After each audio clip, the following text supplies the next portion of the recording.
Welcome to Saga Thing, where we're putting the sagas of the Icelanders on trial. I'm John, and I'm one of the top 3 lawyers in Iceland. And I'm Andy. In each episode, we still talk about Njal's saga. No. I'm the pessimist around here. Do it properly. I'm Andy. In each episode, we discuss a saga, and then we do it over and over again.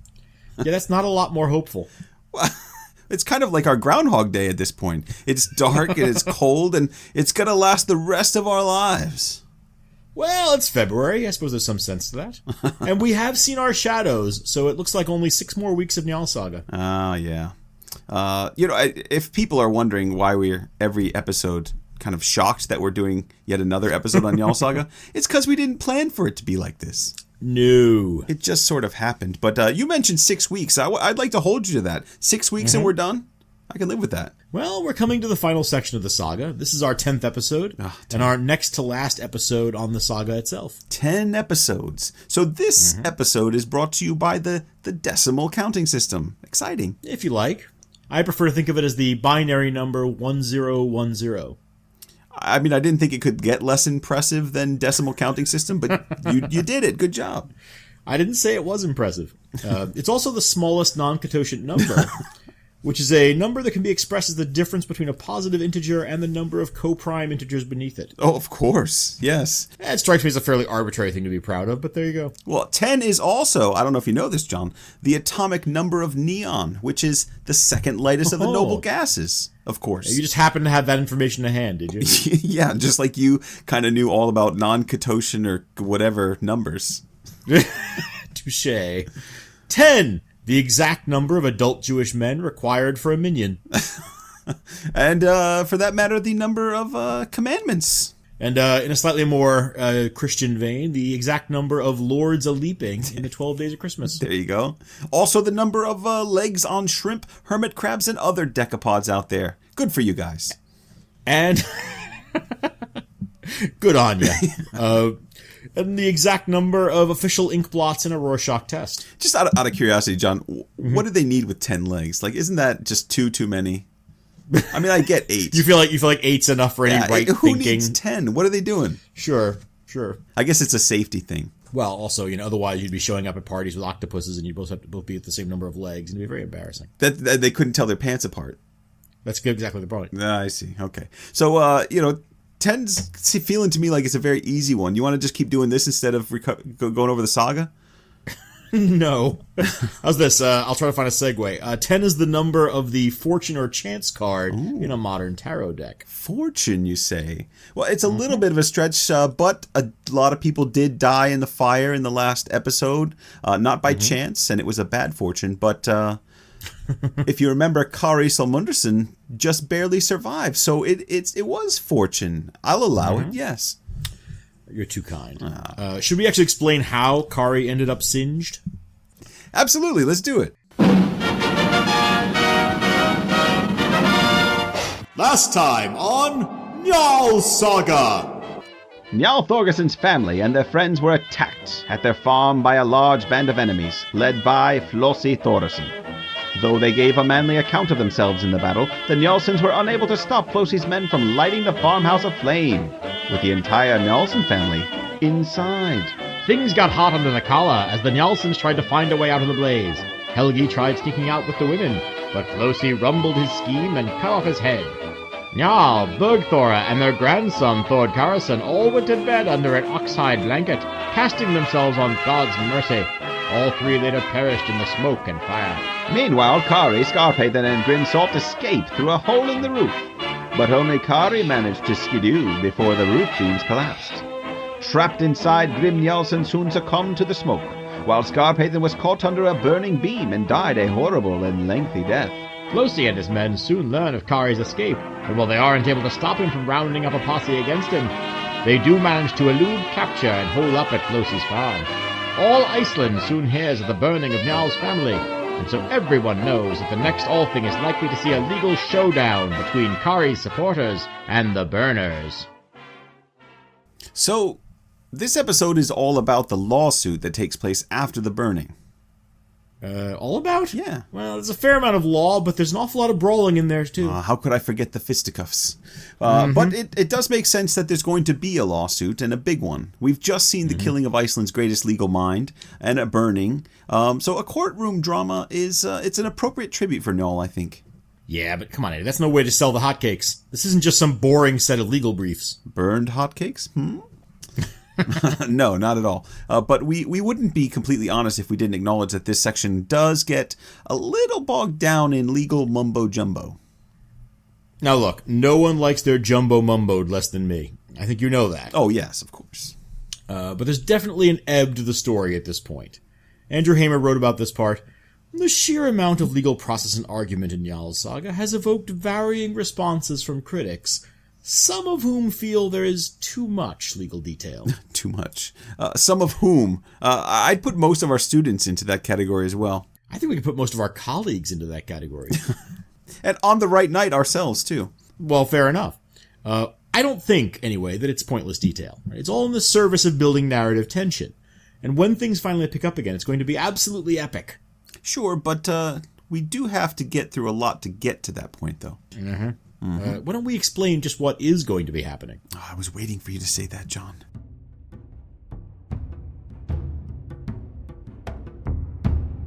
In this episode, we follow Flosi and the Burners as they bounce around the region seeking support for the inevitable legal case against them. Things look grim for Flosi as he's turned away time and again, but he eventually secures the services of Eyjolf Bolverksson with the help of a heavy golden armory. With one of the 3 greatest lawyers in Iceland at his side, Flosi is sure to do well at the Alþing, right? Meanwhile, a slightly singed but recovering Kari Salmundarson prepares his case against the Burners, and who better to help him than Thorhall Asgrimsson, the man trained in law by none other than Njal himself. In a rather unfortunate and disgusting turn of events, Thorhall's bedridden with a nasty boil on his leg, leaving the case in the capable but clumsy hands of Morð Valgardsson. Yes, the same one who once encouraged the burning of Gunnar inside of his own house. And isn't it ironic? Don't you think? The case brings all the major power players of Iceland together, including a controversial Saga Thing favorite. And with so much to be gained and lost, sides are quickly chosen and tensions are at an all-time high. The threat of violence permeates the proceedings as Morð and Eyjolf trade legal barbs and try to outmaneuver one another, with the unfortunate Thorhall advising from his bed. Will justice be served when cooler heads prevail? Or will the hallowed site of the Alþing be desecrated with the blood of those too slow to dodge the incoming spears? Find out as Saga Thing takes on Njal's Saga, chapters 133 to 145.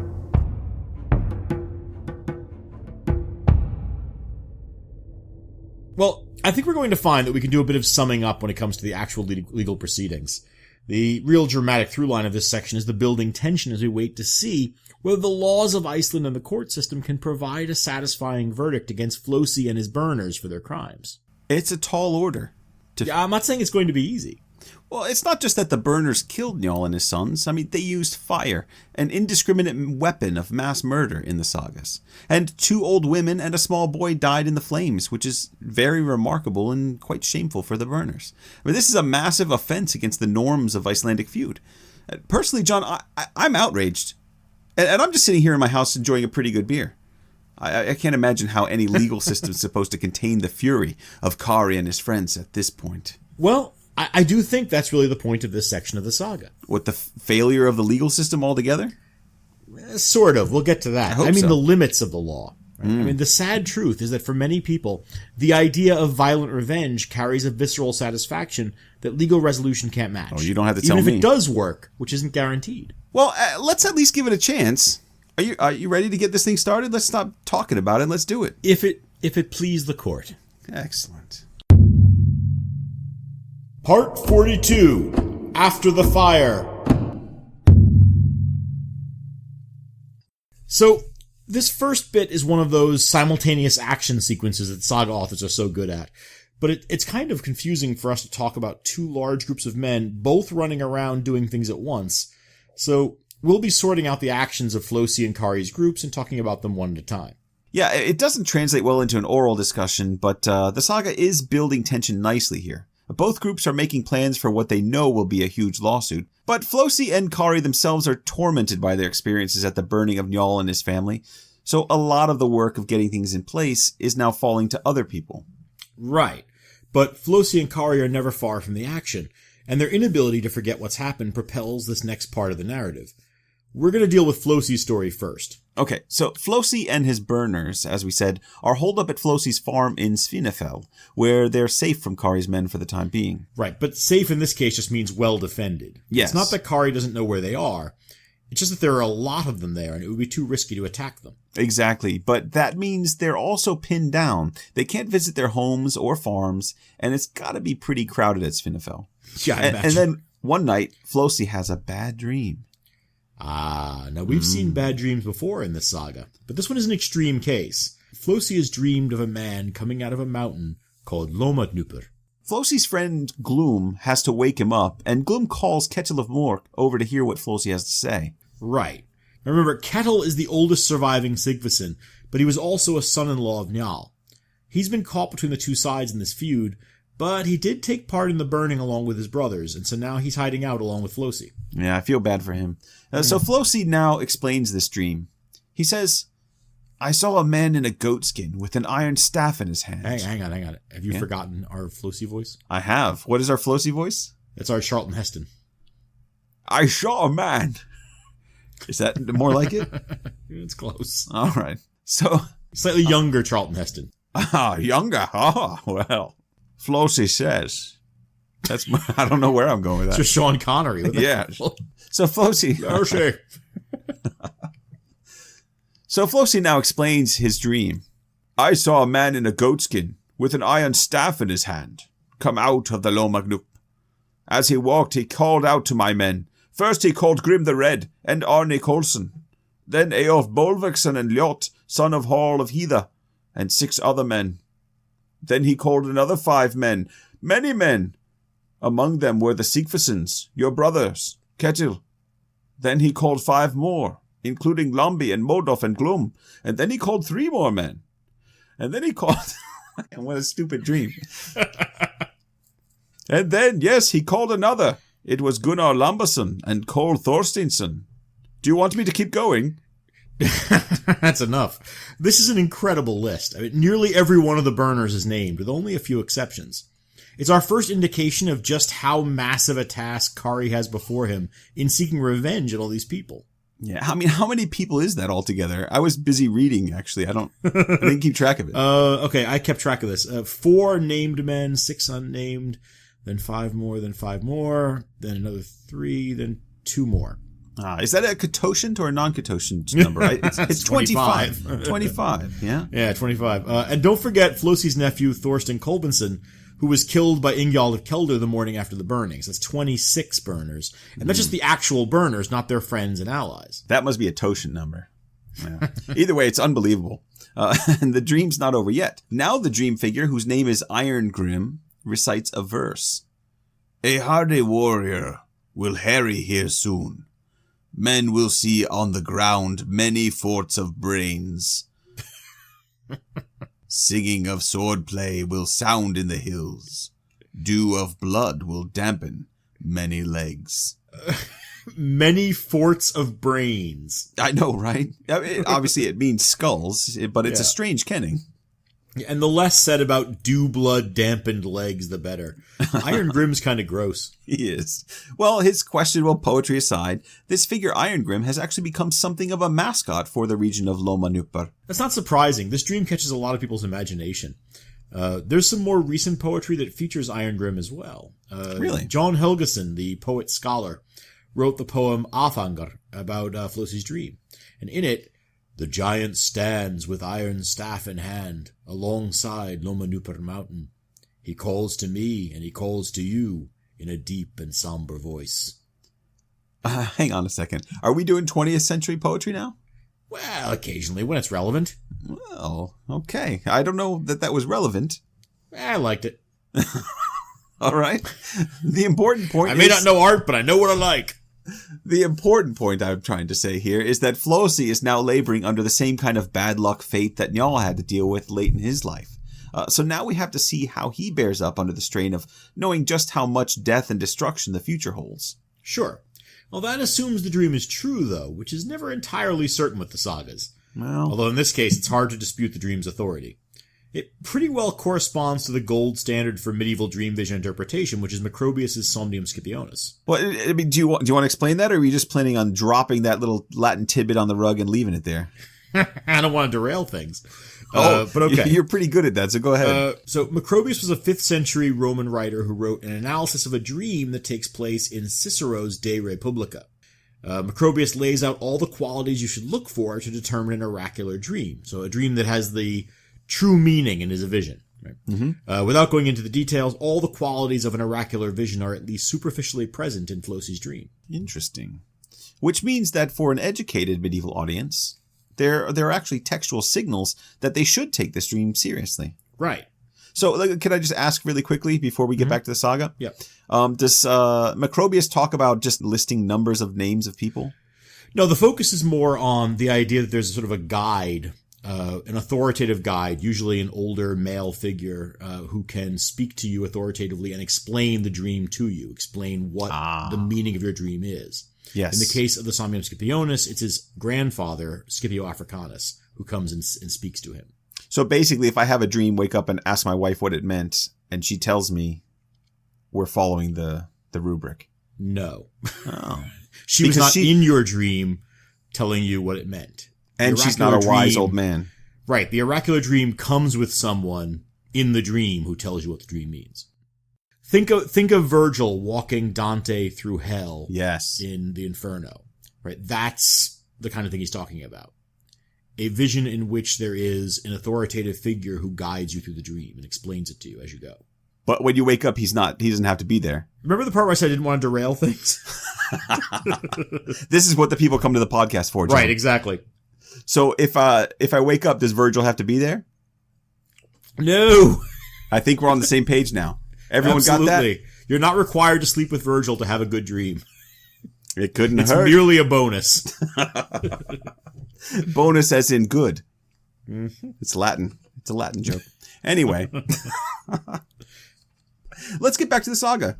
Yeah. So the winter passes, and Flosi gathers his men together. Obviously not to tell them about the dream. He wants to go on a tour of the countryside to gather support. And he puts on a set of feety pajamas for the trip, doesn't he? He what? It says he was wearing trousers and stockings in one piece because he was planning to walk. So, footy pajamas. Yeah, that. Yeah, feety pajamas, huh? But it sounds like some sort of travel pants that keep mud from splashing into your socks, probably. Well, it's springtime in the Icelandic countryside. That just sounds practical. Yeah, it's what all the fashionable Gothar are wearing these days. Sure, okay. So, Flosi, in his feety pajamas, travels first to his father-in-law, Hall of Sitha. And he gets told off a bit. Hall isn't happy about the company Flosi's been keeping. The hound's joy in the blow is brief. The very men in your company who were most pushing for trouble are now hanging their heads. But I'm duty-bound to support you any way I can. Yeah, that's not surprising. We've seen Hall of Sitha a few times, remember? And he's almost the quintessential Christian convert in the saga. He's not the sort to get mixed up in burning children and old women to death. Not he's usually. definitely the most moral of Flosi's supporters. Others are less admirable. Flosi's next visit is to Hallbjorn the Strong. Hallbjorn's more typical of the support Flosi's going to have to rely on here. When they talk about the burner situation, Flosi hands a full purse over to Hallbjorn and acknowledges that it's a bribe to win Hallbjorn's support. Well, he's handing over a full purse. He can hardly deny it. You're right. And Hallbjorn makes a good show of saying, no, that's not necessary. But he also doesn't give the money back. Well, the company keeps moving then. Sometimes Flosi manages to win support, sometimes not. He does manage to get Hrafnkel Thorsson to support him, which is a great callback for us. Oh, that's right. This is the grandson of the Hrafnkel from Hrafnkel's saga. Yes. Really, this is just a cameo. Hrafnkel pledges to send his son Thorir to support Flosi, but neither father nor son are ever mentioned again in the saga. So if they do show up at the Alþing, they're awfully quiet about it. Well, half-hearted support's better than an outright refusal, I think. But there's an embarrassing moment at another farm where Sorli Morð Helgason actually refuses to help. Why is that embarrassing? Well, Sorli is Hallbjorn the Strong's brother-in-law. Oh, right, yes. Yeah. Hallbjorn is married to Sorli's sister. But marriage alliances work both ways, Andy. Yes, they do. I learned about that firsthand, let me tell you. No, Sorli is married to Thordis, the daughter of Guthmund the Powerful, and Guthmund's very much on Kari's side of this whole thing. Right. But meanwhile, Sorli's brother Bjarni isn't obligated to Guthmund, and when they visit him, he offers his support to Flosi unequivocally. Oh, it's a complete mess. I'm sure nobody's even following this at this point. Well, there's a lot of this kind of thing going on behind the scenes in this part of the saga. Right? A feud always comes with the risk of divided loyalties. But when something as big as the burning happens, everyone's got friends on both sides. Yeah, I imagine there'd be a lot of awkward Yule parties that winter. Oh, you're supporting Kari? Interesting. Well, personally, I think he should burn in hell like his in-laws did. Oh, could you pass the dinner rolls, please? Of course! Try the fish. It's excellent. Incidentally, Flosi's men are thugs and murderers, and I hope they all suffer for their crimes. More wine? May the crows eat them all. So, once he's finished ruining everyone's parties, he returns home until it's time to head to the Alþing that summer. But at this point, Flosi does something a little out of character. Well, he does something nasty and petty. Whether it's out of character depends on what you think of his character. Oh, you're really down on him, aren't you? You got to think before the burning. He wasn't so bad. The last time we saw Flosi, he was essentially standing around outside a burning house holding a match. So, yeah, I'm not throwing him a party. Did they have matches? No, I said basically. Okay. What I mean is there are these hints here and there that we're not supposed to buy into Flosi's public image as a nice guy.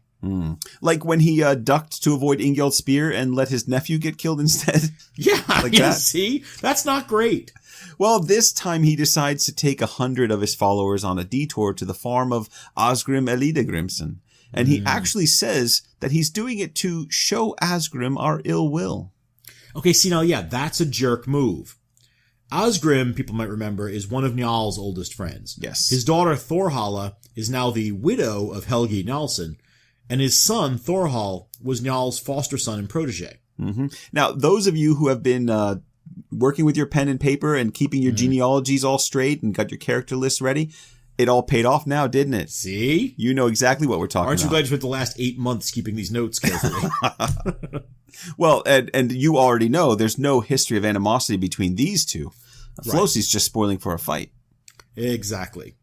William A. Miller calls this highly stylized competitive shaming, which I think just about covers it. And I really like that phrase, actually. Flosi and his men show up at Asgrim's door, but Asgrim, who spotted them coming, has already arranged food and comfort for them all, although he doesn't welcome them or make conversation. And when he realizes that Asgrim isn't going to give him an excuse for bad behavior, Flosi responds with ostentation. He lounges, lingers over his meal, and generally acts as if he owns the place. And the whole time, Asgrim sits silently glaring at him. Right. I know we said those other family dinners are awkward, but this is worse. Yeah. At the end of the meal, Asgrim has finally had enough. Without saying a word, he grabs a wood axe and swings it at Flosi's head. And Flosi's somehow caught off guard by this, which is totally ridiculous. And he nearly gets killed on the spot, which would solve so many problems. But his friend Gloomhlidason sees the attack and catches the axe in midair. Flosi's men want to kill Asgrim, but Flosi calls them off. For we pushed him too far, and he only did what he had to do, and showed that he is a very bold man. See, you make it sound like he means it, but I've always thought this was another mockery of Asgrim. Sneering at the bold man who's been forced to feed his enemies and then failed to land a blow against them. Well, since you brought up Miller already, I can too. Miller actually says that Asgrim wins this contest, first by refusing to rise to Flosi's taunts, and then, after the meal's over, by showing that he's not afraid of a physical confrontation with him. Yeah, it's hard to say. I like that reading, but neither side seems happy with the outcome.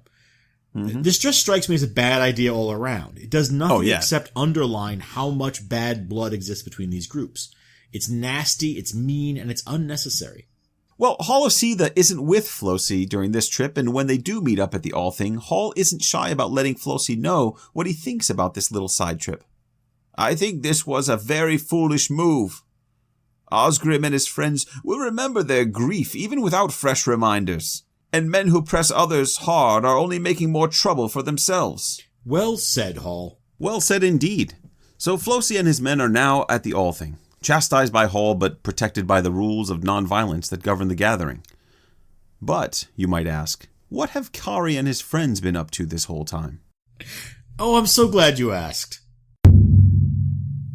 Part 43. The Telling of Grief.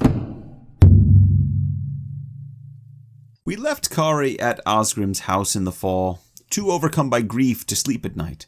Now that we've traced Flosi's movements since that point, it's time to go back and look at what Kari and his friends have gotten up to during the winter and spring. Alright. Well, the first thing to tell is that Thorhall Asgrimsson has not taken the news of Njal's death well. Well, you wouldn't expect him to, really. As we were just saying, Thorhall is Njal's foster son and his student in law. They're very close, and in some ways, Thorhall's more like Njal than Njal's sons. And when Thorhall's sister tells him the news, let's just let the saga explain. Yeah. Thorhall Asgrimsson was so moved that his whole body swelled up and blood gushed from both ears, and it did not stop until he fell in a faint, and then it stopped. After that he stood up and said that this had not been manly of him. Well, manliness aside, he really needs to get that checked out. Yeah. I mean, this is a trope of the literature that people have physical reactions to holding back their emotions. Yeah, do you remember we saw this in Ragnar Saga? Absolutely, yeah, the sons, yeah. Every one of them reacting physically, but not betraying their emotions with words or tears. But the author here is really intent on delivering the intensity of Thorhall's grief and anger at the news, I think. Yeah, by having him fountain blood all over the place until he passes out. That's a real good idea. He's really upset. As we'll see, he's going to be on the legal team trying to punish the burners for their crime. But his emotional reaction tells us that this is personal for him, which is going to stand in stark contrast to the lawyer who works for Flosi and the defense. Yeah, but we haven't gotten to that yet. I know, that was a bit of foreshadowing. Foreshadowing. But having Thorhall on the case is great for Kari. Thorhall is regarded as one of the 3 best lawyers in Iceland, so you're one of them, and then Thorhall. Hey, everybody's one of the top 3 lawyers in Iceland. Yeah, we're going to hear that claim again in a little while, but Thorhall really is supposed to be impressive, which makes sense for Njal's protege. Yeah, speaking of which, I wonder if Thorhall would have been considered top 3 a year ago. After all, he just moved up 1 slot because of Njal's death. Well, Njal was the best, so I guess everyone's moved up 1. Thorhall's also not going to be working alone. Kari's got another lawyer on the team. We mentioned last time that Morð Valgardsson is now one of Kari's supporters. Ugh, yeah. Morth's got a skull that's just begging to be hit with an axe, but he's an able lawyer. And as we said last time, he's got very few friends left. Kari's men are willing to let him live if he's useful to them, and that's about the best deal Morth's going to get at this point. And we should say that Morth's a good lawyer, but not one of the top 3 in the land despite his claims. Now that's foreshadowing. Well, we'll see, won't we? Actually, it's not certain that we will at this point. Kari makes a trip to Morth's farm to discuss the case, but Morth starts hemming and hawing and generally trying to get out of helping. Yeah, you're right. He needs an axe to the head. I know, right? Fortunately, Kari's prepared for this. He has a message from Gizur the White, the powerful chieftain who's now one of Kari's supporters. Yeah, Gizur's had a strange journey through this saga. You might remember that he was the leader of the attack that killed Gunnar Hamundarson all those years ago, both in the saga and here. Now he's a leader of the movement to punish the killers of Gunnar's best friend. Yeah, it's not inconsistent, though. In both cases, Gizur positions himself as a man of law and order. Remember, Gunnar was an outlaw when he was killed. So it was a legal killing. And at that, Gizur refused on multiple occasions to set Gunnar's house on fire. Which, I mean, not to dredge up old grudges, but it was Morð who was pushing him to burn Gunnar to death. Absolutely. And now Gizur is part of the prosecution against a group of burners. As I said, it's not inconsistent. In both cases, he's on the side of the law, even if we don't always like his position. In fact, someone like Gizur does help to keep us honest as readers. If he's consistent, but we aren't always supposed to approve of his view, doesn't that mean the narrative is encouraging us to be inconsistent? But that's frequently the case. I mean, saga narratives invite us to sympathize with certain figures, but not necessarily to approve of them. We can, for instance, recognize that the Njalsons are morally suspect in several episodes leading up to their deaths, but still be fully in sympathy with them in those final moments. Yeah, Absolutely. I think the best sagas are able to balance that. Yeah, and on the other hand, though, Morð is definitely inconsistent. But even then, I suppose, only if we ignore that his sole motivation at any time is only advantage. Right. Now, as I was saying, Kari's come prepared for that. Gizur has sent a message. Not from Morð, but from Morð's wife, Thorkatla, who's Gizur's daughter. Thorkatla is to go home to her father. And there isn't a moment's hesitation, by the way. She begins packing on the instant. Almost like she's happy for an excuse to leave. Well, let's let her explain. I have long been ready for us to part. Short but sweet. Well, but unfortunately for her, Morð caves immediately and takes over the case at once. Sure. Morð at this point has seen his star fall about as far as it possibly can. And if he loses the marriage alliance to Gizur, he's totally out of political capital. Oh, yeah. He may still be a Gothi, a chieftain, in name, but without family connections and lacking popular support, he's essentially powerless. And to be fair to Morð, it's also suggested that he actually loves his wife. She clearly doesn't share that love for him, but Right. That's the case. When Kari sets out to come to Morð's house, Gizur gave him the message for Thorkatla and says, when he hears that, Morð will cave at once, because he loves Thorkatla like the eyes in his head. Oh, that's sweet. It is. Of course, as you said, it's pretty obvious she does not share in that affection. True. And just to rub salt in the wound, Kari growls at him. Now that you've taken over the case, prosecute it fearlessly, because your life depends on it. You know, it's a good thing Morð is such a jerk, or I might almost start to feel bad for him at this point. But he is a jerk. And Oh, big time. Major jerk. Yeah. I don't actually feel bad for him. I'm just saying that he's a little pitiful at this point. Oh, yeah. Anyway, Kari's implied threat works, and Morð pours out a torrent of legalistic formulae that start things off with a bang. Well, I think bang is maybe overselling this a bit, John. It's a set of legal recitations that are all pretty much the same thing. Well, we should probably read one of them just to give a sense of what Morð is doing here. I'm going to let you do it. Go ahead. I have to do it? Yeah. I call witnesses to witness that I give notice of a punishable assault against Flosi Thordarson, in which he inflicted on Helgi Njalsson a brain wound, or internal wound, or marrow wound, which proved to be a fatal wound, and Helgi died of it. I give this notice before 5 neighbors. I give this lawful notice. I give notice that this case was turned over to me by Thorgeir Thorason. A brain wound. Or internal wound. Or marrow wound. Yeah. Yes. And he repeats that same formula 4 times in a row, sometimes for no clear reason.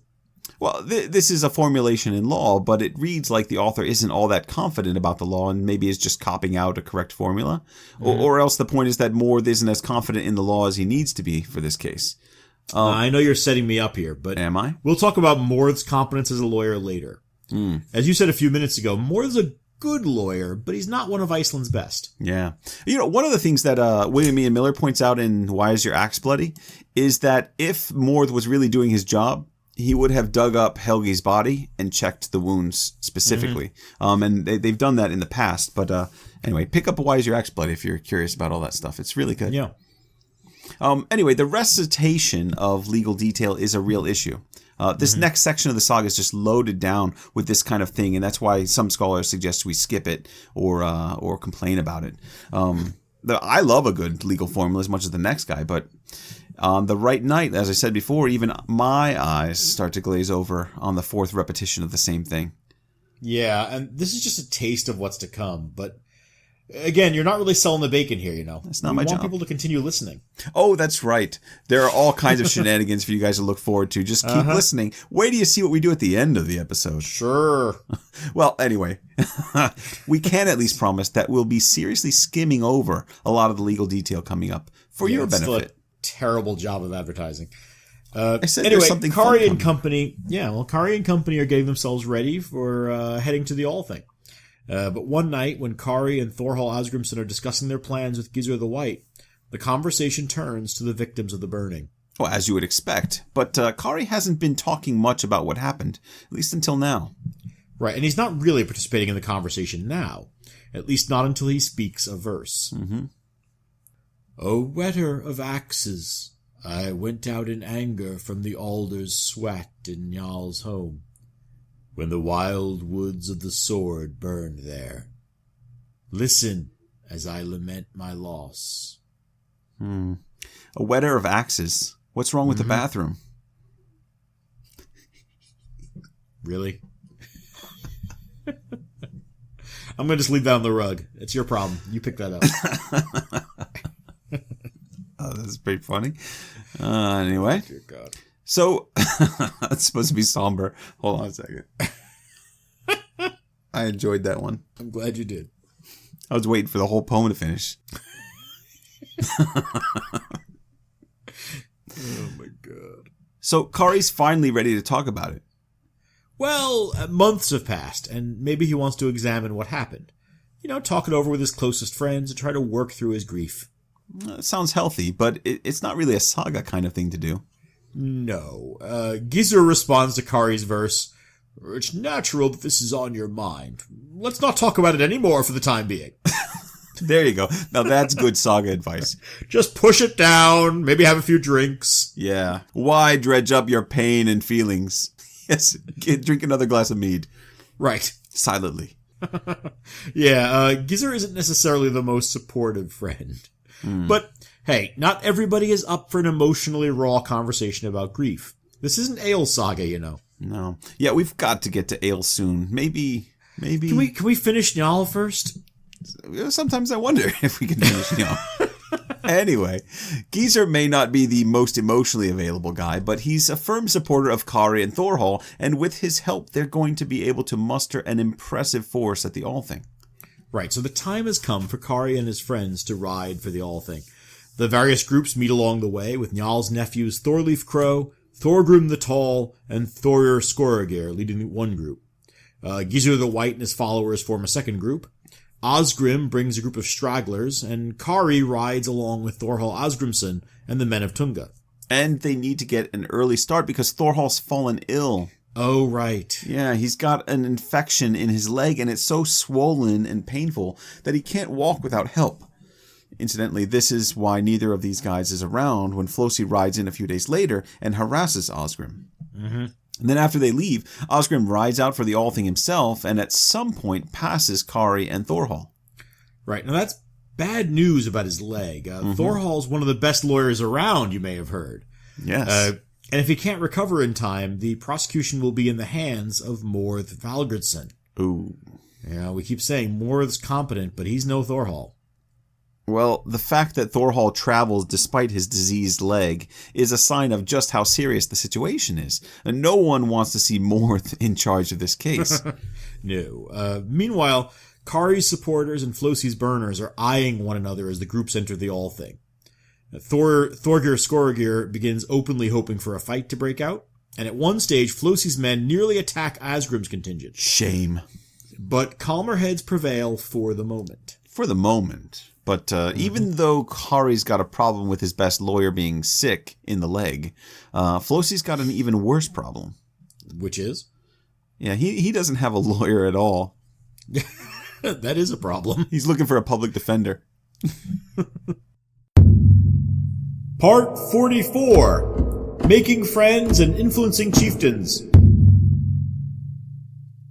So, John, why doesn't Flosi have a lawyer yet? I mean, you would think that would be his first step. Well, he's been hiding out at his farm, and his movements are restricted.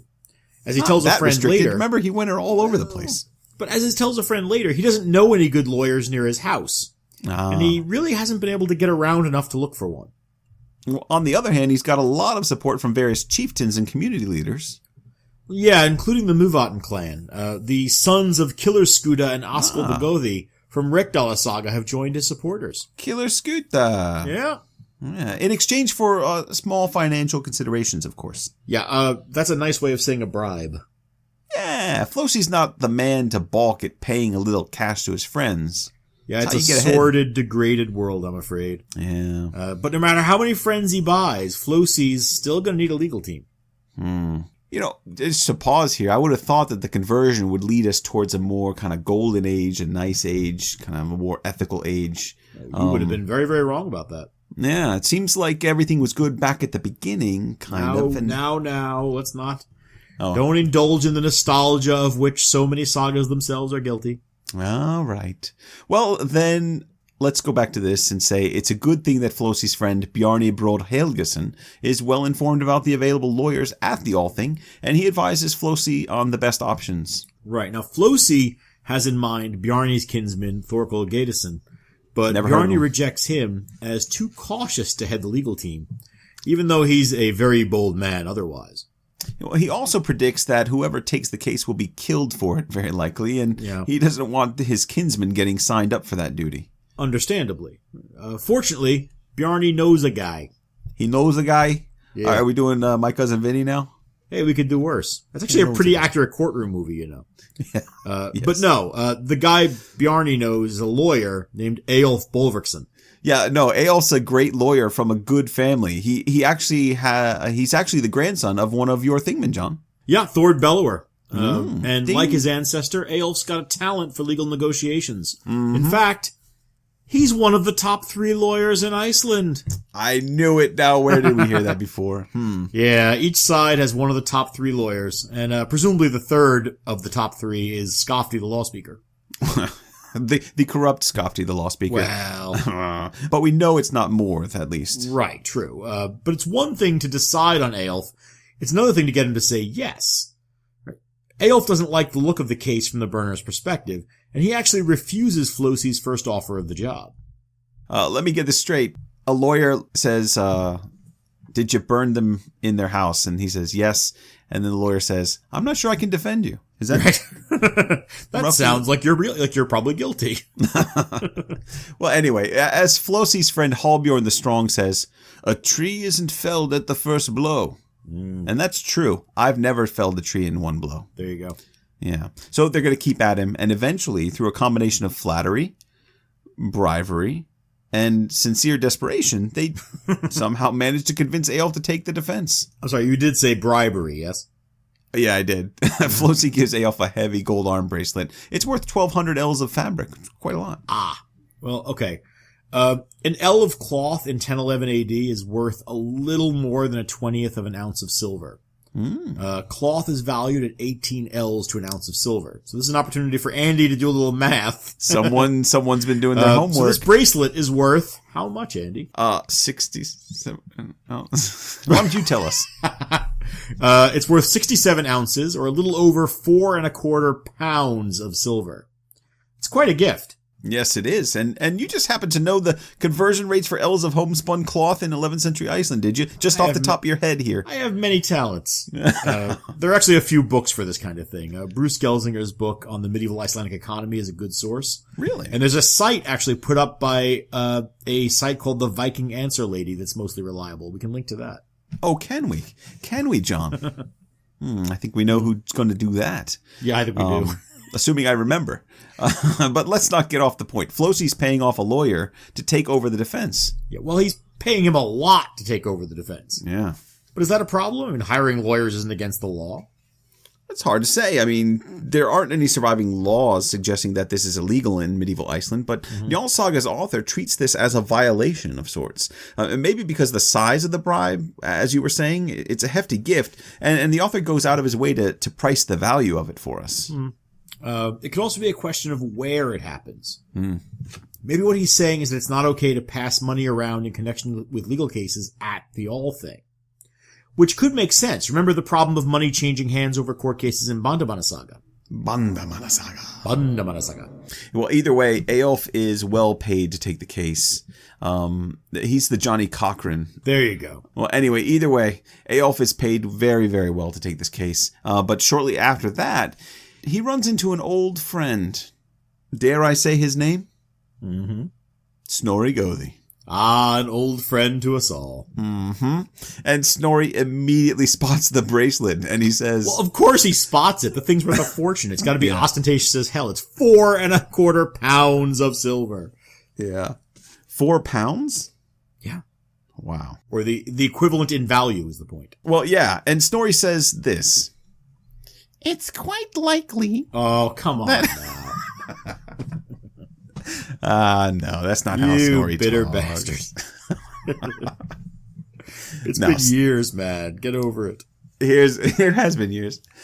Anyway, Snorri says, it's quite likely by the time the courts are over, you'll know what a gift you've accepted. It's a little ominous, but at least Flosi's got someone to lead his legal team. One of the 3 best lawyers in Iceland, if I'm not mistaken. Mm-hmm. Not a bad pickup for a gaudy bracelet.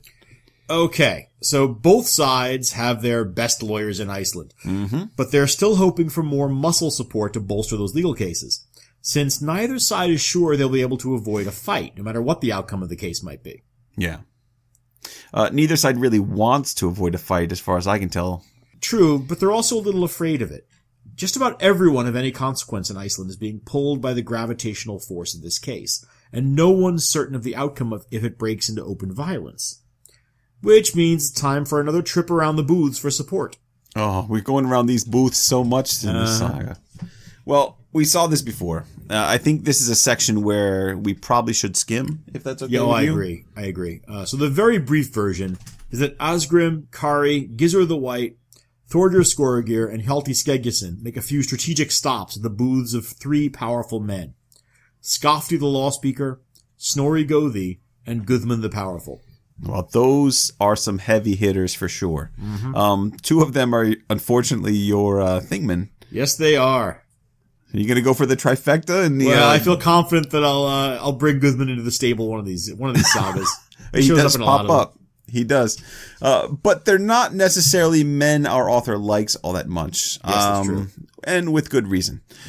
Remember, we saw all 3 of these guys resist supporting Njal's sons last time, and Skapti, in particular, has been catching a lot of abuse in this saga. Yeah, no, it's true. And before you start into me again, yes, they're both my Thingmen, and Skafti is still acting uncharacteristically poorly. And he once again refuses to help. This is his major I said saga. uncharacteristically. If you pick and choose, you cherry picker. We read that note that says that this saga is an aberration in the way that it treats Skafti, who is otherwise universally respected. Now, Guthmund is a different story. He's appalled by the burning, and he's now willing to actively support Kari. Guthmund's a major player in national politics. I mean, his support means a lot of men will be flocking to Kari's side. That they don't call him Guthmund the Powerful for nothing. Do they call you Andy, the stater of the obvious? They call me Mr. Tibbs. They call me Mr. Poitier. Sidney the Powerful, perhaps? Have you ever seen that movie? It's amazing. Yeah, but okay. let's cover a saga. Yeah, let's pay attention to the ramifications of the names involved at this point. Both Flosi and Kari have collected a remarkable set of supporters. Kari's is probably the slightly weightier group, but it's kind of like the groups arranged last year for the Njalsons and Flosi. Both sides are extremely impressive. It's just slightly weighted to one side. And that's the safeguard against violence breaking out. This is so huge that no one wants to see it turn bloody, because where would it stop once it breaks out? Right. Well, it worked last time, right? But a lot of blood has been spilled since then. We'll see how it plays out this year. Before we move on, though, there is the matter of the 3rd chieftain. You mean Snorri? I do. The devious and cagey Snorri Gothi. No slandering, my Thingman. Now, last time Snorri promised to stay out of the fight. This time he's at his snorriest. Yeah. Essentially, Snorri tells them that he'll support Kari's group, but only secretly. He won't appear at court, but he and his men will be in reserve in case violence breaks out. It's so Snorri.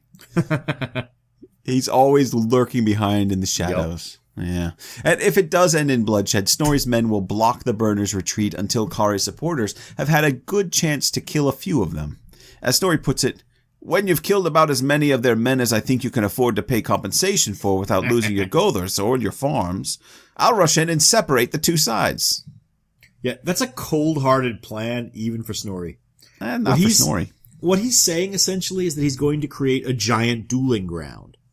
Right? His men will wall off the escape route with their bodies and force both sides to remain in a killing field together. Ah, the killing field. I suppose so.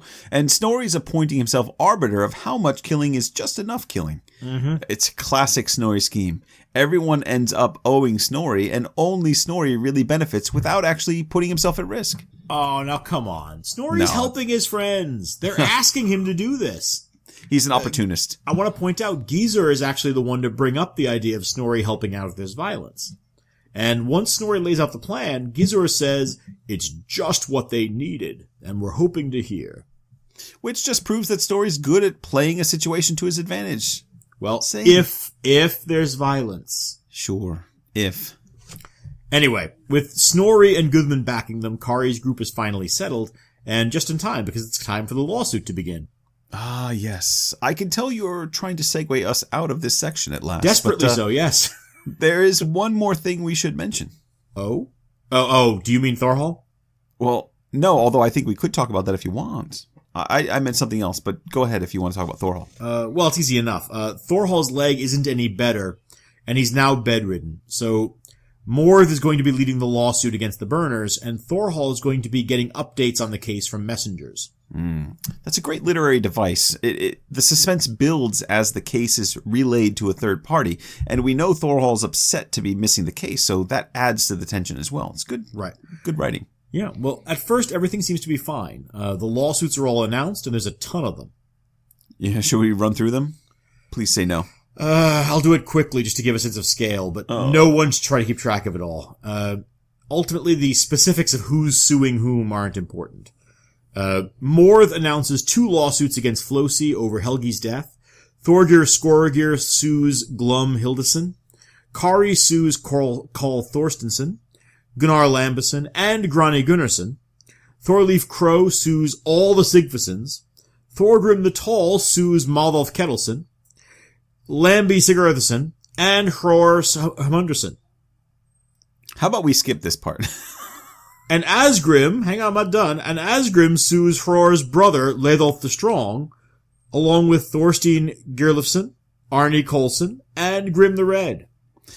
You can send your complaints about name pronunciations and flubs to John Sexton at sexton.com. I did that pretty well, I thought, you bastard. You did pretty well. But people are just rolling their eyes. I'm just stumbling over it all because there's too many of them. There's a lot of names there. They could, every one of them could have been named Joe Johnson, and I would have ended up stumbling over that. Exactly. Yeah, it's a lot of suits. And that means they're all getting in on the act. This is a big deal. Lots of potential for money to exchange hands here. Well, and all the plaintiffs are well trained, probably by Thorhall. Right? The assembled crowd all admire how well the suits are presented.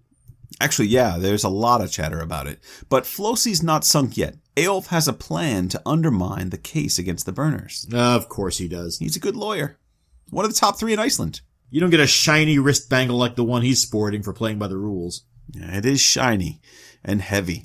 And the plan is pretty devious. Eyjolf advises Flosi to give up his Goldorth, his chieftaincy, to his brother Thorgir. Okay, not really devious so far. No, I wasn't finished. Flosi must then quietly declare himself the thingman of his ally, Oskil Thorketilsson, from Regedal. And because of this, I know all the listeners already know the significance of this, but I'm going to try to explain it. If it looks like the case is going against him, Flosi can now later declare that the suit's invalid because it was filed in the East Quarter Court when it should have been filed in the North Quarter, since that's where Oskil's Goldorth is. It's basically a get out of outlawry free card in case he needs it. Right. Yeah, no, it's obviously, splitting legal hairs. This is appalling, obviously, but that's actually the point. Yeah, Flosi goes along with this plan, makes himself Oskil's thingman, and keeps it quiet. Yes, that's just wrong. I agree. Total perversion of the law. No. I mean, yes, it is, but what I mean is that it's wrong, as in incorrect. Eyjolf's plan makes no sense. No. Eyjolf's one of the top 3 lawyers in Iceland. I don't think he could be wrong. Well, no, technicalities matter when you're building your entire defense around one. The problem is that Flosi and Eyjolf have just come back from the court where they heard the cases presented before this conversation, right? Right. Okay, I see where you're going with this. So it doesn't matter what kind of shady deal Flosi pulls now. The case was filed correctly. Because the Flosi was a chieftain of the East Court at the time. And Flosi is still under the jurisdiction of the East Quarter Court for the purposes of this case. It doesn't matter what he does afterward. Yeah, that's a good point, but it's clearly not something the author or Flosi sees as a problem. Well, I call shenanigans on that. Well, you can write to the author's descendants and register a complaint. But a general letter to all Iceland. Yes, right. An open letter to the people of Iceland. Well, there are a number of problems with this case if you want to know about them. William E. Miller covers several of them. Yes. But again, go and read that book.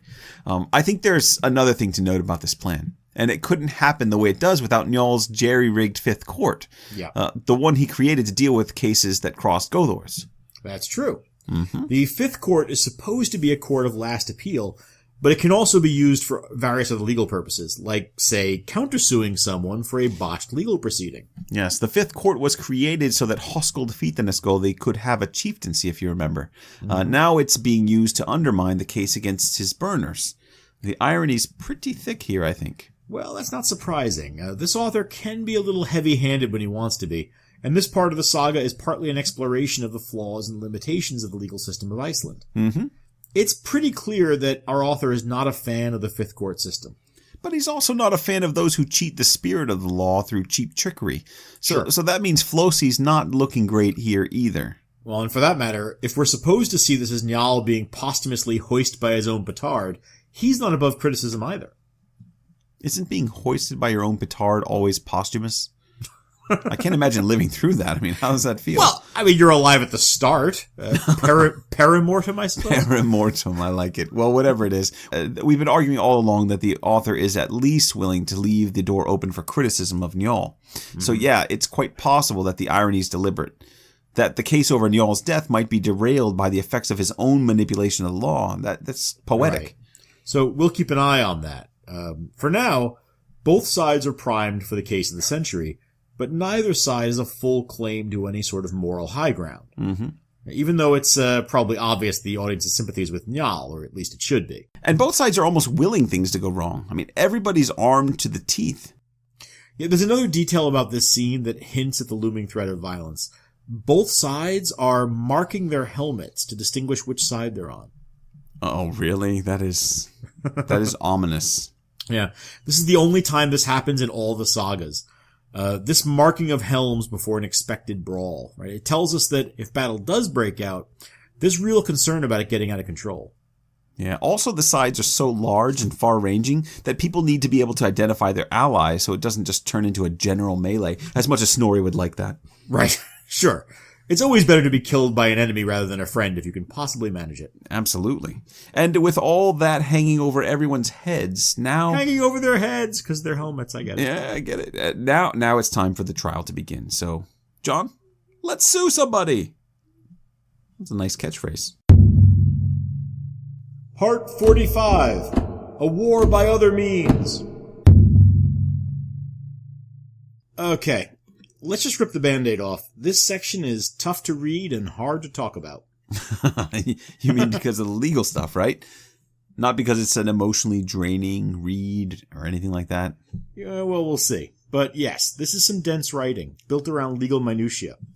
Don't get me wrong, it's edge-of-your-seat stuff plot-wise, but if you're not looking for the right things, it can be a real slog to get through. Well, you're hardly the only person to think the trial is something of a challenge. Richard Allen, for example, argues that for present readers, these dense legal passages may become tedious, and they are easily skipped over. Ouch. See, I don't know that I have that kind of scorn for the thing. I'm probably more in line with Lars Lonroth.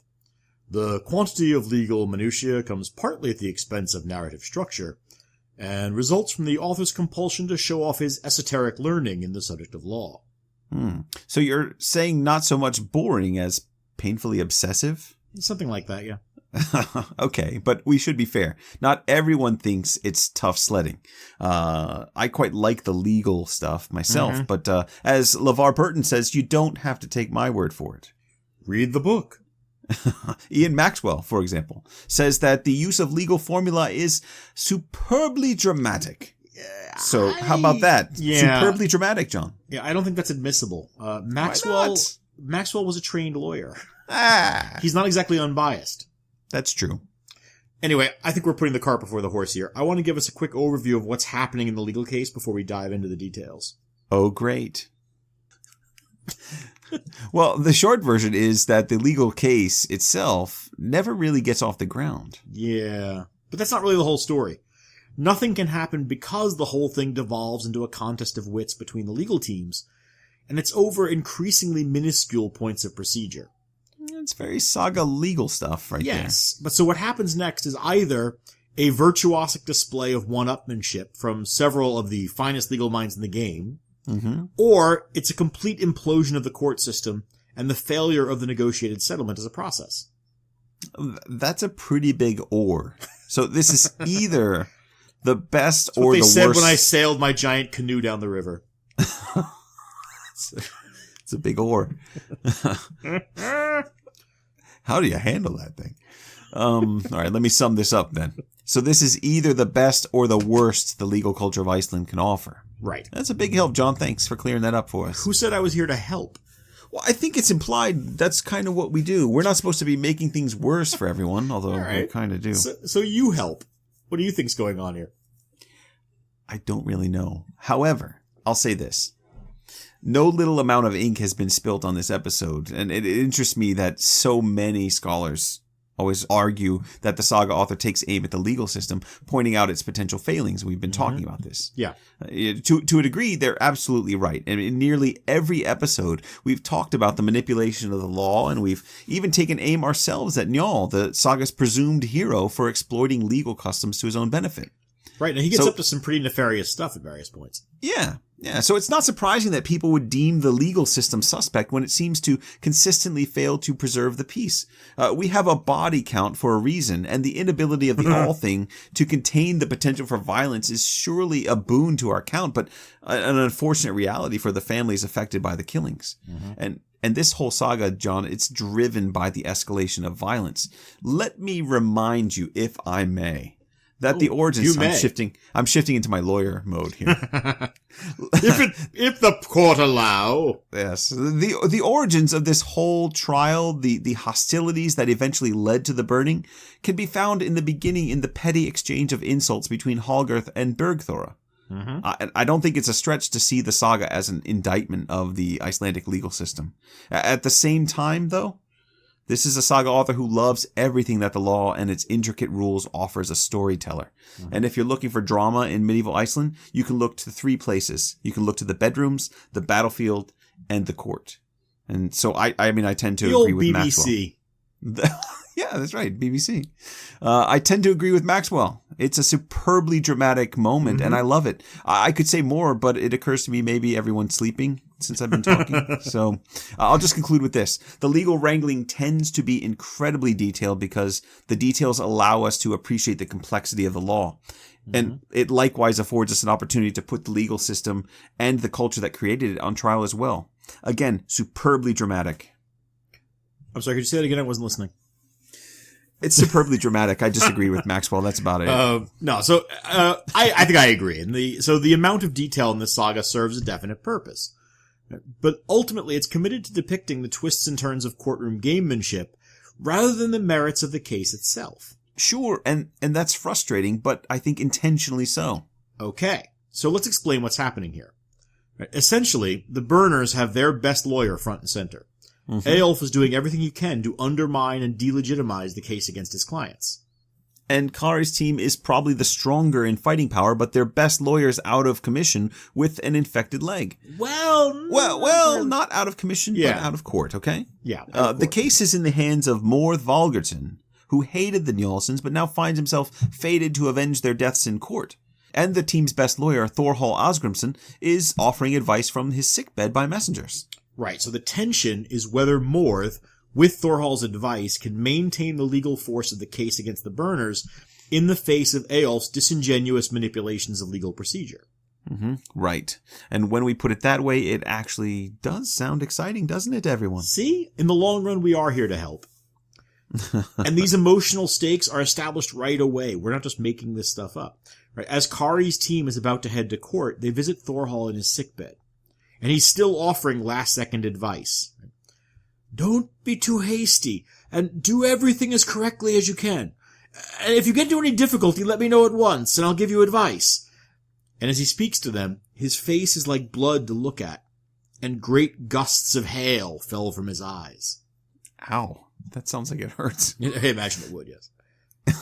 It's just like what we saw when we heard about Njal's death. Thorhall has real trouble controlling his emotions, but we're not being asked to judge him harshly for it. Right. Instead, it's treated as a tribute to his foster father, as evidence of his desire to do everything he can to punish Njal's killers. Right, and he's frustrated as hell right now.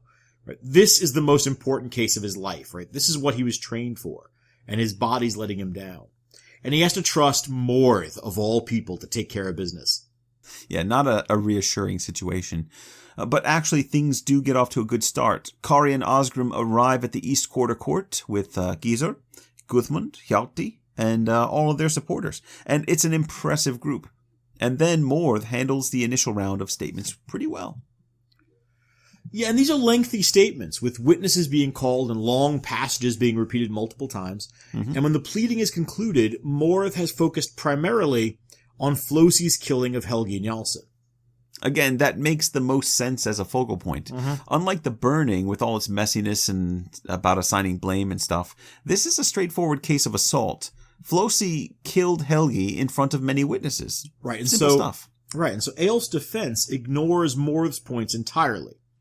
Instead, he calls witnesses who testify that 2 members of the panel of witnesses Morð has named are invalid because of their connections to Morð personally. One is his second cousin, another is a family friend who held Morð at his birth, and so is probably his godfather kind of thing. That's right, yeah. And that second one's probably meant as some sort of godparent, right? Which is a little bit of an anachronism since Morð converted to Christianity as an adult. Yeah, well spotted. I've never been able to decide whether that's an attempt to rehabilitate Morð late in the story or not, sort of making him a retconned Christian. If it is one, it's totally unconvincing. Yeah. No, he's still a complete jerk, though. We got to be clear. He's just a jerk working for justice. Right. Jerks for justice. I don't think we're supposed to forget that. It's just one of those stories of this saga. The world isn't as simple as good guys and bad guys, which is one of the things that makes this saga so good. It's a complicated series of alliances between people and those people along the... Right, I'm sorry. I was going to say, some of those people are mostly good and some of them aren't. Yeah, right. But this is already a potential screw-up by Morð, and a number of the onlookers think the case is already lost. Yeah. But Asgrim just says, "Send someone to my son Thorhall and see what he says." And this is the pattern that repeats several times in a row.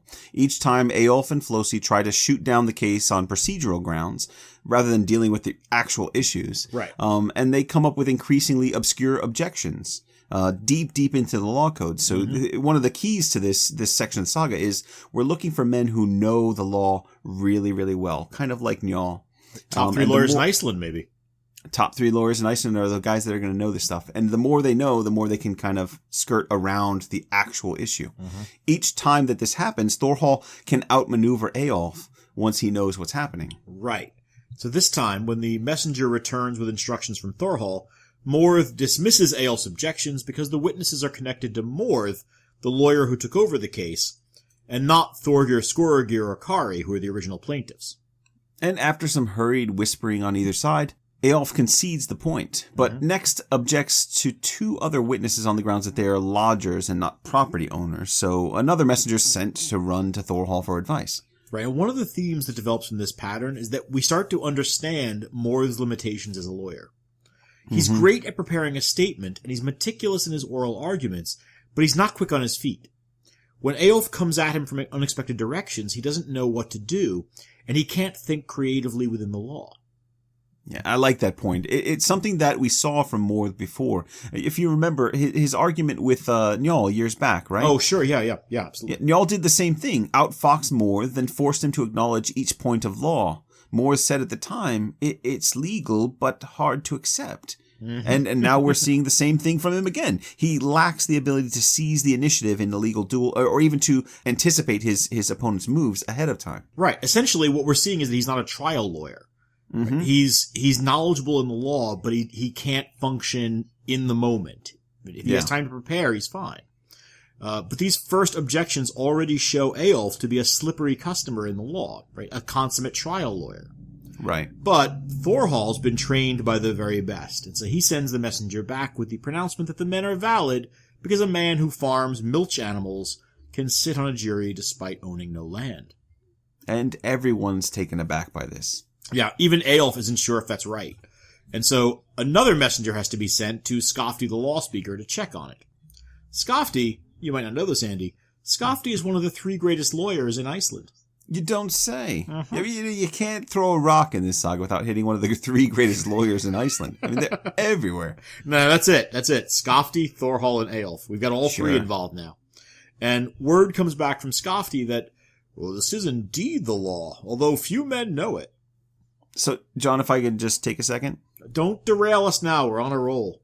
This podcast's all about being derailed. No, this is actually relevant. This is a real law. This question about lodgers and milch cows. Yeah, it is. Did you go and look it up? Of course not. I didn't have to. William Ian Miller, our good friend, reproduces the law in Blood Taking and Peacemaking. It's from the Sagas. Anyway, the law says, a household exists when a man has milk animals, but if he is a landowner, he must also declare himself in thing, even if he does not have milk animals. Everyone got that? Right. So essentially, the law uses animals, not land, as the basis for a homestead. Yes. Which is fascinating. It has all kinds of knock-on implications for other aspects of Icelandic law. It does. But don't do it. I can see you getting that 10-minute digression look in your eyes, and I didn't mean to inspire that. You brought it up. But fine. So Thorhall has defeated another Eyjolf stratagem, and the case can move forward. Not so fast. Eyjolf concocts a 3rd objection. This time he says that 4 of the panel of 9 are disqualified because they weren't the closest neighbors to the burning. Right. Now, this seems like it's getting into small potatoes, and it kind of is, but this really is a feature of the law. Proximity of neighbors and witnesses is important. It's so that information is reported in a timely and organized manner. Yes, but it's also the kind of technicality that Eyjolf excels at exploiting. And once again, Morð is stymied. So it's time to send another messenger to Thorhall and his leg.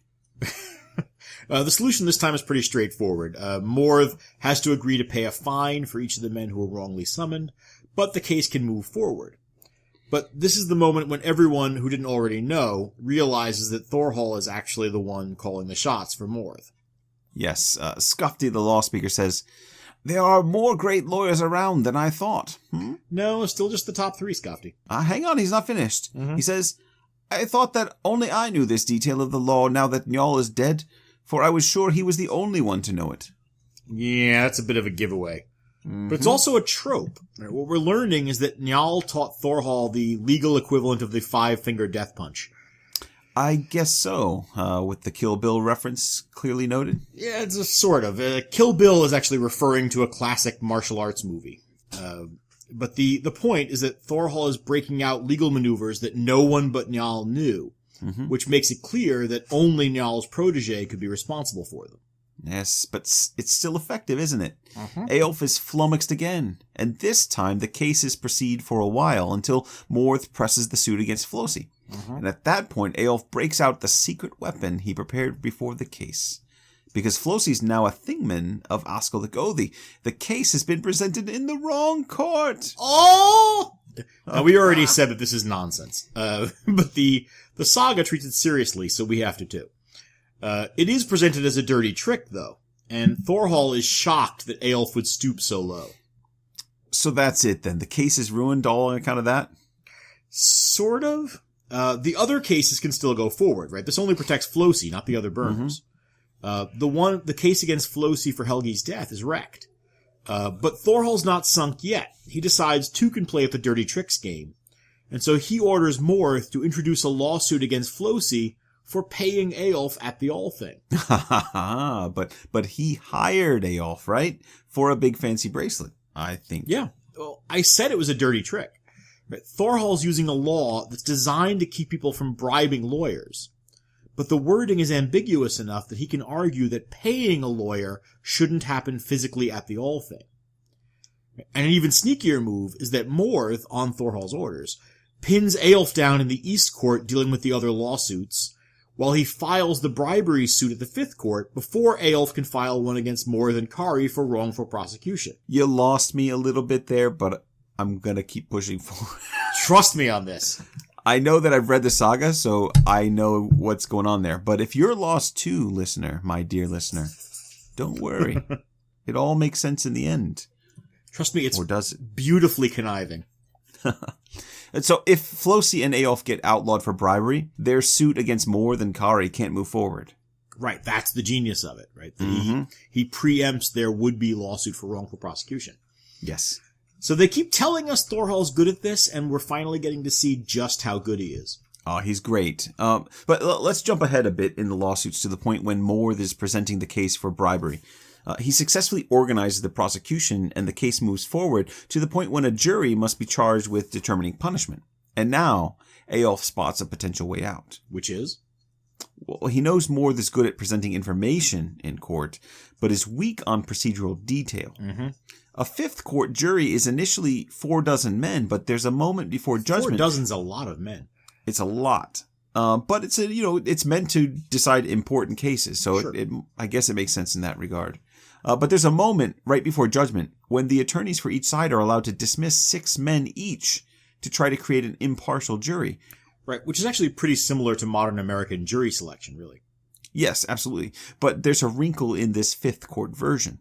If the defense doesn't dismiss 6 jurors, the jury's too large. And it's the prosecution's job to dismiss 6 more jurors. So Eyjolf is betting that Morð won't know that and won't think it's important enough to send a messenger to Thorhall. Right, now that's a gamble, right? Because if Morð does know it, he can dismiss 6 more jurors who might be partial to Flosi's side and really stack the deck against the Burners. It is, and I think we're supposed to see this as it's a kind of a desperation play by Eyjolf. He's been beaten at every step of the way, and he's about to face outlawry himself for this trumped-up bribery charge, so he's rolling the dice on Morð missing a trick here. Can you miss a trick on a die roll? That seems like a mixed metaphor. You know what I mean. Let's move forward. I do. So Morð does miss the trick, allowing Eyjolf to pass go and collect 200 checkmates. You suck, John. Anywho, the jury announces that they've reached a verdict, but before they can announce it, Eyjolf leaps to his feet and declares... Yahtzee! Shut up. He declares the entire suit invalid. Oh, see?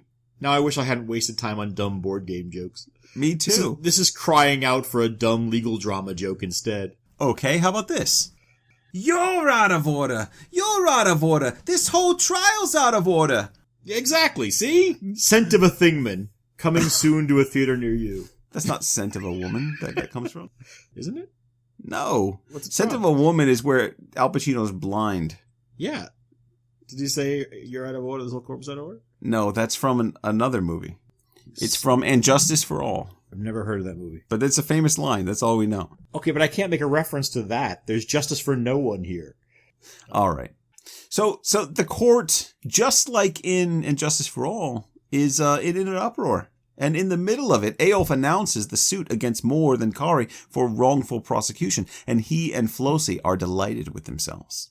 And Morð is dumbfounded. As he often is. Well, I should say he might be dumbfounded. Right? This is such a basic error that some people have seen it as Morð's final step in destroying Njal's family. No. Well, I know, okay, but hear it out. The jury dismissal thing is a technicality that Njal actually created in the law of the Fifth Court. Right, he was the one who set up this court as part of the chieftaincy for Hoskuld Thrainson. Uh-huh. So the argument is that this is a supreme screw you to Njal from Morð. Get out of here. Letting Njal's killers escape through a loophole that Njal himself made. John, do you actually buy that? Come on. No, I don't think I do. Thank you. It's too far out of character for Morð, and he really has been bad at procedure this whole time. Yeah, well, and let me just point this out real quick. It doesn't make him look good if he screws up in court, so why would he do that? Right. But, as we've seen, he's numerous times kind of screwed himself over in this quest to destroy the Njalsons. No, I think what's happening here, there is absolutely an irony that Njal created the Fifth Court rules and that they're now derailing the case. But I think it's an irony for the reader to appreciate, right? It's not happening at the narrative level. It's for us to understand. Yeah, it's also the kind of mistake that Thorhall would never have made if he were in court. Absolutely right. He is one of the 3 greatest lawyers in Iceland, Andy. I've heard about that, yes. But I'll just remind you, Morð clearly isn't. No, he isn't. And now all Kari's group can do is send word to Thorhall once more and ask him to fix the mess Morð has made. And meanwhile, since everyone else is watching the case, Snorri Gothi quietly orders his men into position at the edge of the Alþing to block the burner's escape. Now, you tell me he's not a villain in that case. No. This is exactly what he and Gizur planned for him to do. He's being true and loyal to his friends. The tension in the court is ready to snap, and Snorri wants to be ready to take advantage of the situation. But no one's ready for what happens next. Now that's a segue. Part 46. Chaos at the Alþing. Now, there's going to be a lot happening in this next section, which is chapter 145 in the saga, if you're following along with the text at all. Are you daring to suggest that people listening to this saga might have skipped the reading, John? No, I'm suggesting they might have forgotten it by now. We started doing this 8 months ago. It's okay. Well, yeah, that, eager beavers pay the price. That's fair. Now, for the opening of this, I don't think we can top the saga itself. A messenger came to Thorhall. Hang on. We should probably warn people that this gets a little graphic. If you're eating lunch right now, put your burrito down, take a second. Our listeners eat burritos for lunch? Is that confirmed by research? Protein bars, noodle bowls, whatever they're eating. Apples. Okay. So the messenger told Thorhall how things stood. When Thorhall heard this, he was so upset he could not speak a word. He sprang out of his bed, seized his spear, Skarphéðin's gift, with both hands, and drove it through his own leg. Flesh and the core of the boil clung to the spear when he cut open his leg, and a gush of blood and a flow of pus poured like a stream across the floor. River of pus, huh? Yeah. Good times. Yeah. He then walked out of the booth without a limp, all the way to the fifth court. Sure he did. Well, there he first saw Grim the Red, Flosi's kinsman, and as soon as they met, Thorhall thrusted him with his spear, and pierced his shield, and the spear passed through Grim so that the point came out between his shoulders. Thorhall threw him off the spear, dead. Wow, great description. But just like that, a man has been killed at the Alþing. With a pus-covered spear. Yeah, right. This is a huge event, and the fact that it's only the beginning of the chapter shouldn't distract us from it. A lawyer trained by the non-violent Njal Thordarson, has just murdered a man at the Alþing. One of the top 3 lawyers in Iceland, no less. Yeah, so I hear. But he still committed a fatal act of violence in a place where violence is forbidden. Yeah, and even worse, he's committed a partisan act of violence in the middle of a crowd of people who are only feet away from the most hated enemies. Who are only feet away from their most hated enemies. Yep. Thorhall has just thrown a lit match into a fireworks factory. Yep. And the chain reaction starts almost instantly. Kari calls to Asgrim, "Here comes your son, and he's already killed a man. It would be a shame if he alone had the courage to avenge the burning." And at that, a war cry goes up from Kari's allies, and both sides just crash into each other. Now, this battle is so chaotic that we can't hope to do it justice, so you're going to need to read it yourself. And we definitely can't cover everything. But the saga author does say, though a few of the things that happened are told here, there are many more for which no stories have come down. Right. In other words, this fight spreads out all over the Alþing. Yeah. And since everybody's got a momentary license to kill, there are a lot of private scores being settled alongside the main fight. Yeah, I imagine if you go and visit the Alþing site at Thingvellir in Iceland, whether this happened or not, it's just cool to stand there and just imagine this thing in that space. It's very cool. Well, and as we're going to talk about later on, we've got ample evidence that at least some of this absolutely happened historically. I mean, this seems to be part of the cultural memory of the Icelanders, and it's not that far away. And they have pretty good memories, as I'm told. Right. But so for now, let's try to stay focused on our main story. Okay. At the outset, Kari rushes 2 of Flosi's men together, Arni Coulson and Hallbjorn the Strong. Hallbjorn unleashes a huge swing with his sword, but Kari just leaps right over it. As he lands, he swings at Arni and buries a sword in Arni's chest. Then he pivots and cuts at Hallbjorn, who's still recovering from his swing. Kari's blow skids off Hallbjorn's shield, but chops off Hallbjorn's toe. As Hallbjorn falls back, another of Flosi's supporters, Holmsten Bessison, throws a spear at Kari. He catches that out of midair and throws it back, killing another of Flosi's men. All this is happening in the first few seconds of the battle. This is the first time we're really seeing the full extent of what Kari can do in a fight. And it starts to become clear why people say he reminds them of Gunnar Hermundarson. He's just a force of nature in battle. Right. Now Njal's nephew, Thorgir Skoragir, rushes in too. Oh yeah, that's right. Now, remember, Thorgir is the cousin of the Njalsons. He's actually named for their grandfather, Thorgir, and he's also one who inherited Skarphéðin's axe, Battle Hag. He roars into this fight, and he also takes a shot at Hallbjorn, but Hallbjorn throws himself to the ground and runs away. Nice. Yeah, not a great moment for him. Instead, Thorgir comes face to face with Thorvald Thrumkittelson, and he cuts him down with a single blow of Battle Hag. Yeah, alas, poor Thorvald. Yes. We didn't mention it earlier, but when Thorvald and his brother Thorkel Allwise were recruited to help Flosi, their mother had a premonition that Thorvald would die on the trip. Yeah, listen to your mothers, boys. They seem to know what's going on. She was right. And meanwhile, Asgrim and his son Thorhall have formed up with Gizur the White and Hjalti Skeggison's men, and they make a rush for Flosi and Eyjolf. They can't reach the leaders, but Flosi's men are forced to retreat from the court altogether. And on the other side of the clearing, Gudmund the Powerful and Morð Valgardsson find Thorgir Skoragir, and they attack Flosi's Reykjadal supporters. Thorgir is double-teamed by Holmstein Bestison and Thorkel Gaidison, but he fights so well that both of them are forced to run away. And at this point, men around them on both sides start jeering at them as they flee. Yeah, and that's a theme that runs through this section. Even in the anarchy that now rules the Alþing, everyone's paying attention to the game of honor. And running away doesn't look good. No, it does not. And it's worse that these are some of the loudest braggarts among Flosi's supporters. And the author starts tallying up who's suffering wounds that never get compensated too, like Thorvard Tjorvarsson, one of Flosi's less important supporters whose arm is speared through by Halldor, son of Gudmund the Powerful. And in the middle of all this, Kari's still hunting the burners. He and Bjarni Brodhelgason face off and exchange blows, but Bjarni escapes when Kari is distracted by another man whose leg he gashes open.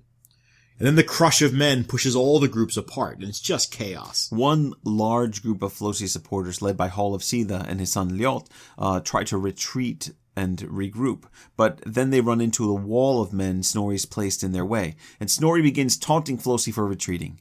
This is a desperate moment for Flosi's men. They are now caught between Snorri's troop on one side, Gizur and Gudmund's men on the other, and they're bottlenecked between two groups of booths. Right, now this is starting to look like a potential bloodbath.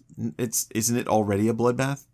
Alright, a slaughter. Is that better? Not really. More men are injured. And as we were saying, the whole Donnybrook is threatening to turn into 100 different mini-feuds. A Donnybrook, you say? Yeah, I rarely get to use it in a sentence. I have to take the opportunity. All right, that's fine. My point is that there's almost a clock ticking in everyone's heads.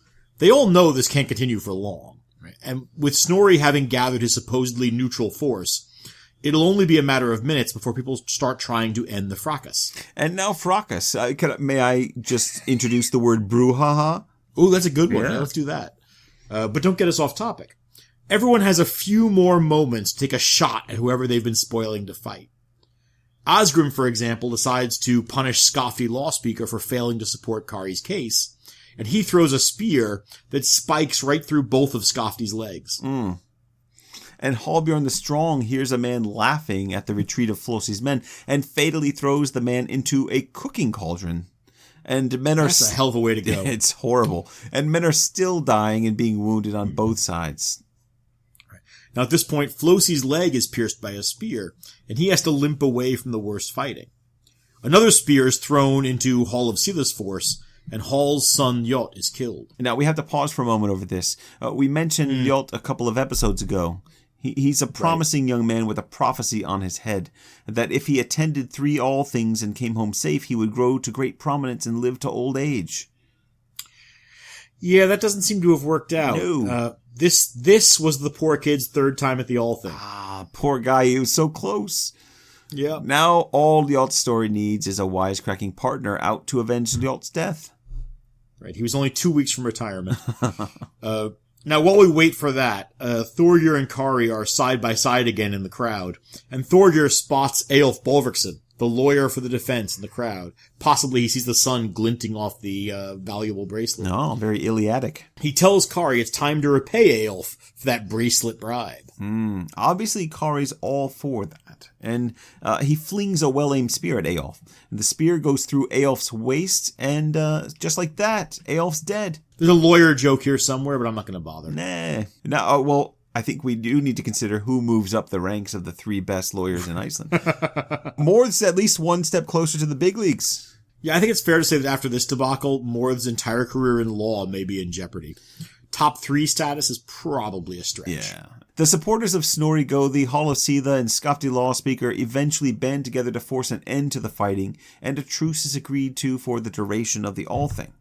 And then everyone gets to work lining up the corpses and binding up the wounds of the living. Right. There's really no sense of closure here either, and I think deliberately. The fighting ends abruptly, and it's clear that without a remarkable occurrence, the end of violence is only temporary. Yeah, and the leaders realize that as well. So the next day, everyone sort of naturally drifts back to the Law Rock, where they find the chieftains gathered. And then Hall of Sitha stands up to speak. Right, now Hall, remember, is a supporter of Flosi's, but only because Flosi is married to his daughter. Right? And so now he's lost his son Njal in a fight that he didn't want in the first place. Yeah, he seems to me to be kind of a moderate voice in all of this, and now he calls for peace. Hard things have happened here. I'll show that I'm a man of no importance. I want to ask Asgrim and the other men who are behind these suits to grant us an even-handed settlement. Right, now rhetorically, that's an interesting move, isn't it? It tries to reset the stage a little. Sure, there have been all these deaths, but if the whole thing can be reframed as a legal disagreement, there's a possible path forward toward peace. Yes, it also tries to establish equivalence. Asgrim and Kari starting a killing spree at the Alþing is an even-handed balance against the Burners' crimes in killing Njal's family. Right, and for exactly that reason, Kari and Thorgr Skorgr both speak up at once. Kari says, "Even if all the others settle, I won't, because you will want to set these killings against the burning, and we won't stand for that." It's probably not a bad settlement, legally speaking, but morally, it's hard to accept the two as equivalent acts. Yeah, Skafti Law Speaker and Kari now exchange insults, and then Snorri Gothi mutters a short verse mocking the Burners for having run away during the fight. Kari goes even further. "Men have made jokes, mocked the burning of Njal, the deaths of Grim and of Helgi. They do a great wrong, and after this Alþing draws to an end, there will be a grunting of a different sort in Svinafell." Out of curiosity, is Svinafell, does that word mean swine? It does. Oh. Thus the grunting. Yeah. And that's an unmistakable threat. That's Flosi's farm, and Kari intends to continue seeking blood vengeance no matter what happens next. Right, and there's an ugly mood starting again. And we have to remember, these are people who were trying to kill each other yesterday. Yeah. It won't take much to set them off again. Yeah, I think it's being set up as a dangerous situation, but before things can grow violent again, Hall of Sitha speaks up a second time.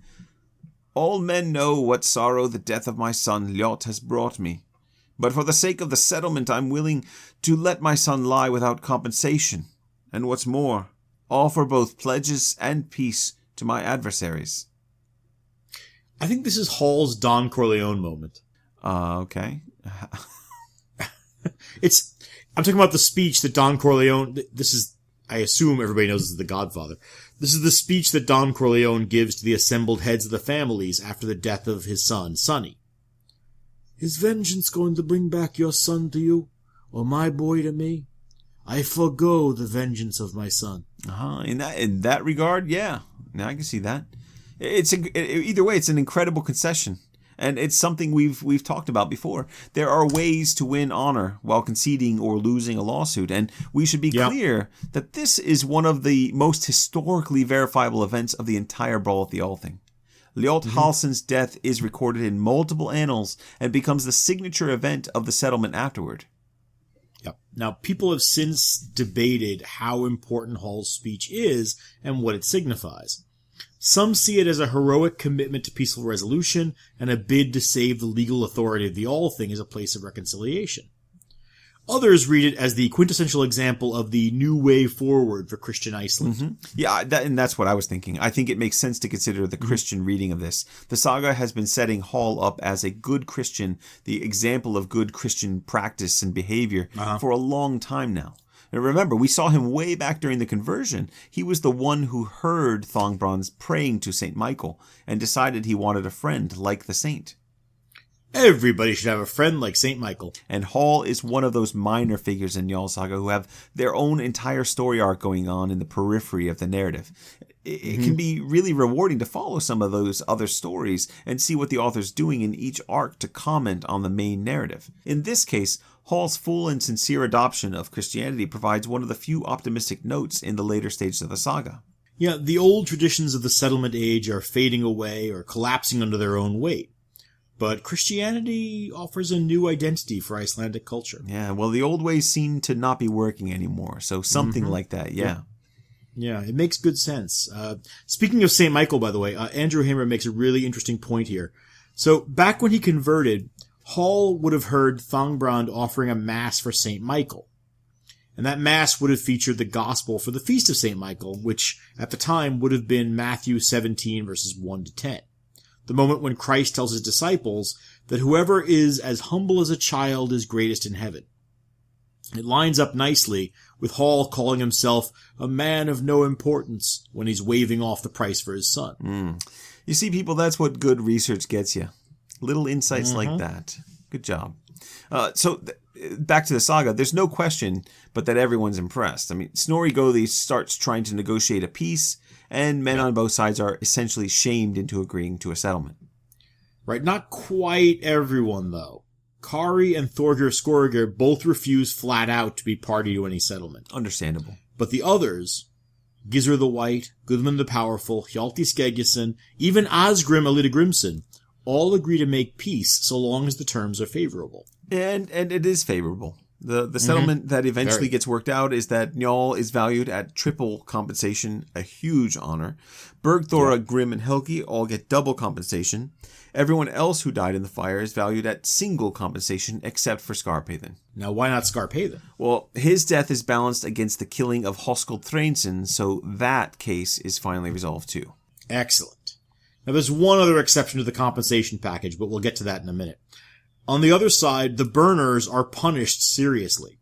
Most of those killed on their side are uncompensated, including the lawyer Eyjolf Baldvinsson. No compensation for him. Flosi receives minor outlawry, so 3 years exile, but several of the burners, including Gunnar Lambason, Grani Gunnarsson, Glum Hildesson, and Cole Thorstensson, are all outlawed for life. Wow. It's a sweeping victory for Kari's side, and there's only one exception to Flosi's supporters going uncompensated. Everyone is so moved by Hall of Seath's willingness to forego vengeance for his son that both sides chip in, and Ljolt Halsson is compensated at quadruple value. Wow. That is the single highest valued compensation for any one death in the entire lawsuit. That's kind of heartwarming. Isn't it? I mean, it's kind of nice to end on a happy note. Oh, I wish you hadn't said that. Why not? Well, because there's another note. Oh, no. And it's definitely less happy. It's a minor note. Yeah, Ljolt Halsson's high price underlines a missing element of the settlement. What's that? Kari also has a son. His 3-year-old son Thord is the only victim of the burning who received no compensation. Ooh. Well, I mean, Kari's rejected the entire idea of the settlement agreement, so that's not entirely surprising.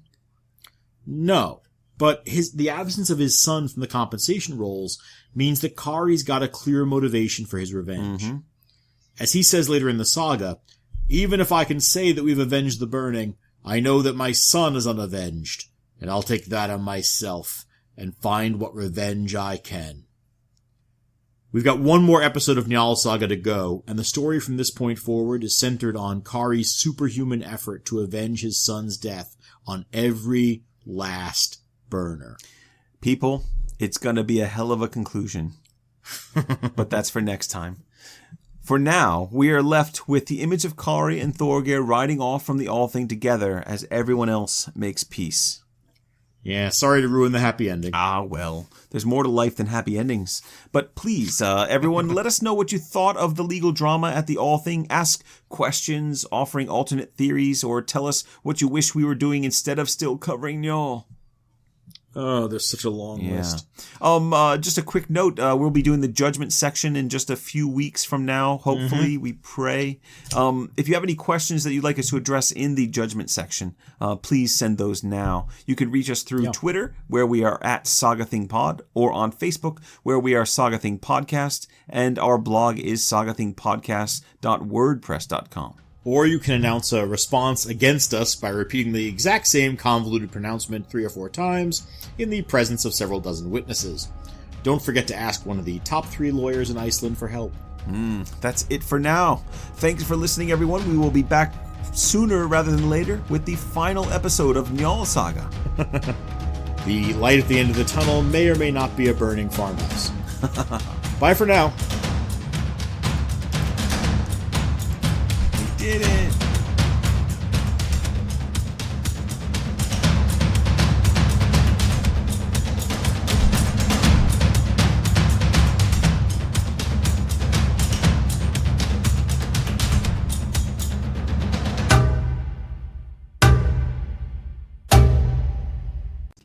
Talk slower.